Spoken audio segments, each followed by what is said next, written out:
Assalamualaikum warahmatullahi wabarakatuh. Hello everyone. Welcome to my English classroom with me, Mrs. Rini Rianti. Today's class, we are going to learn about news item text. Talking about news item text, it is very familiar to you. News item in our daily life. Well, do you like reading newspaper or magazine? Do you like watching news program on television? Do you like listening to news on the radio? Newspaper and magazine are the example of news item text. Selain koran dan majalah, berita juga bisa kita lihat pada televisi yang disampaikan oleh seorang news anchor atau seorang pembaca berita. There are so many kinds of news item text. For example, economic news, business news, criminal news, and then entertainment news. So, what is news item text? News items is a text that inform the readers about newsworthy or important events of the day. News item text adalah suatu teks yang menginformasikan kepada pembaca tentang peristiwa atau kejadian yang layak diberitakan atau penting. Newsworthy di sini berarti layak untuk diberitakan. Jadi, tidak semua kejadian atau peristiwa itu bisa diberitakan. It means if there is an important event that should be known by many people, then this event deserves news. Artinya, jika ada acara penting yang harus diketahui banyak orang, maka acara ini patut diberitakan. What is the purpose of news item? The purpose of news item text is to inform the readers about newsworthy or important events of the day, or to present information the readers about newsworthy or important events of the day. Jadi tujuan dari news item text adalah untuk menginformasikan kepada pembaca tentang peristiwa atau kejadian sehari-hari yang layak untuk diberitakan atau penting. Dan kejadian yang diberitakan biasanya adalah kejadian atau peristiwa terbaru. The generic structures of news items are main event or newsworthy event, elaboration or background events, and sources.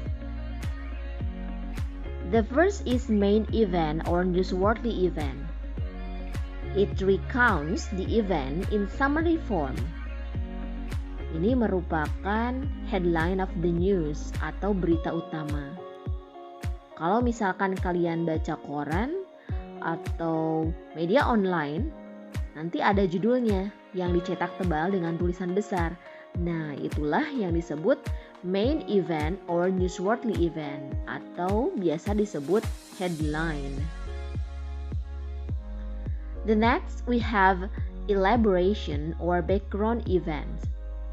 They elaborate what happened, to whom, in what circumstances. Bagian ini menceritakan secara rinci latar belakang kejadian atau peristiwa yang terjadi, siapa yang terlibat, di mana, dan bagaimana peristiwa itu terjadi. Jadi akan menjawab pertanyaan kalian 5W plus 1H, yaitu what, where, when, who, why, and how. Jadi kalau misalkan kalian baca berita, kalian pasti akan menemukan 5W plus 1H di dalamnya. The last is sources. It means comments by participants in, witnesses to, and authorities expert on the event. Sources atau sumber ini merupakan bagian terakhir dari struktur news item text. Hal ini merupakan sumber berita. Sources-nya itu bisa berupa pernyataan narasumber, komentar saksi, pendapat para ahli, atau pernyataan dari pihak terkait pada suatu peristiwa. Selain saksi mata atau pelaku yang berada di lokasi kejadian, kita bisa mengambil sources itu dari media cetak atau hasil survei. Well, do you understand? The next is about the language features of news item. The first, focus on one incident or event. Ini artinya fokus pada satu kejadian atau peristiwa. The second, using saying verbs. Saying verbs itu seperti apa? Seperti kata berikut ini. She said, she informed, she told, she reported. Nah, itu kata said, inform, told, reported itu merupakan saying verbs atau kata kerja saying, dimana kalau kita artikan said itu artinya mengatakan, inform artinya diinformasikan dan sebagainya. Sometimes at the beginning of news, the scene is mentioned. Jakarta, Kuala Lumpur.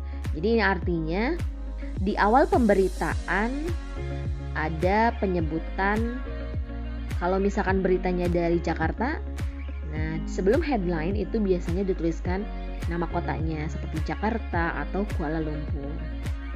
Next, using past tense in explaining news events. But if it is a fact that until now still happened or still in the form of fact, then can use simple present tense. Artinya dalam news item text itu menggunakan past tense ketika menjelaskan beritanya.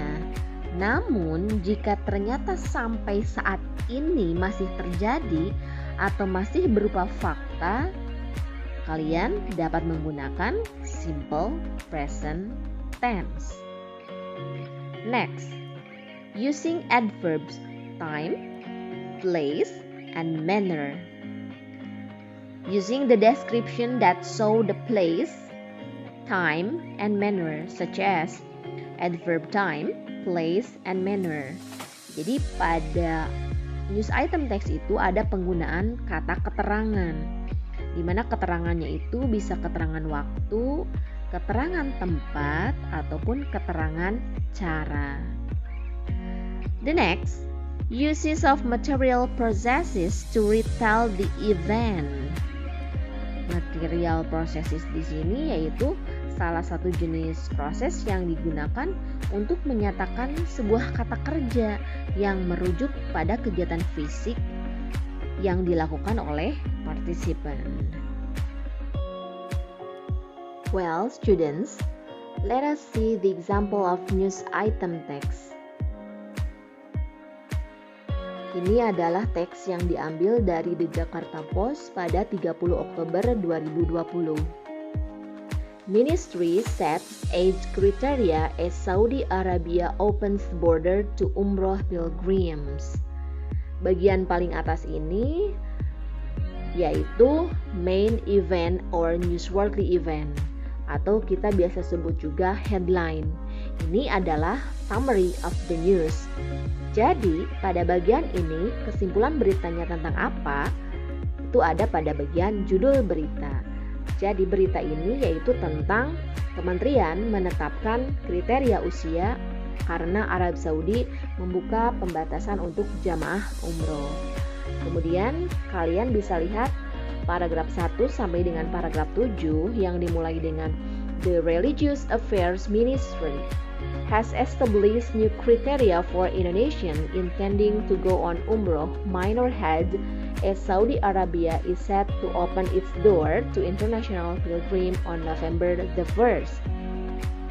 Dan paragraf yang ketujuhnya, In addition to the age requirement, pilgrims will also be required to adhere to strict health protocols that would be stipulated in the ministerial decree. Nah, ini yang paragraf ketujuhnya dari mulai 1 sampai 7. Nah, ini dinamakan elaboration atau background of events.